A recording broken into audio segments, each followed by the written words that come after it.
Fountainhead is a drama film about an architect who struggles to get his buildings out there because there are too out of the norm, while also struggling to be in a relationship with someone who is engaged. Before I get to this review, leave a follow more film content. I honestly watched this movie in preparation for the next episode of Sardana Cast, while also knowing the fact that I am familiar with Ayn Rand's work.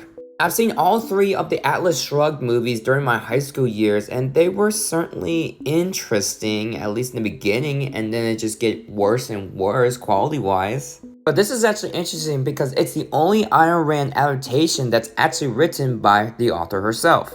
So I finally got to watch this movie, and the result, it's not good.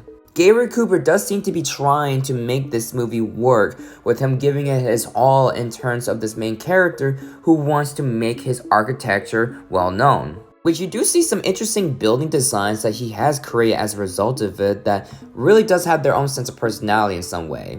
The second half of the movie is better than the first half just because things start to get actually interesting for better and for worse. There's just a lot more going on in the second half that does make it completely wild, that does make for some entertaining moments. The movie dives into the struggle between individualism, collectivism, while also adding in Ayn Rand's philosophy, objectivism. Especially when we get to Gary Cooper's character who wants to make his work stand out in a sense of nonconformity, but almost everybody wants him to conform. But it does get very silly as the movie does progress, which does lead to some entertaining moments in an unintentional sense. Because the first half of this movie is so boring that I was like, why is this movie well received right now? Then we also get to Patricia Neal in this movie, and her performance is really not good. She plays it so stoic while also making her character so bizarrely written in this movie that I'm having a hard time connecting with any scene that she's in.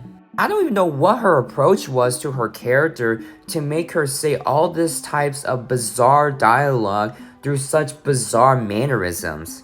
It almost felt like she was just there just to make Gary Cooper's life a little worse, which I guess will fit into that sense of appeal of objectivism. But it just felt so completely unnatural that I just couldn't really take it all that serious. The Fountainhead is a bad film that is fascinating to see in the second half of where it was going, that is just downright insane, while also tackling the philosophies from Ayn Rand that I may not really agree with, but I was interested to see how it was approached. I give this film a 3 out of 10. If you like this review, leave a like, favorite, and follow for more film review content.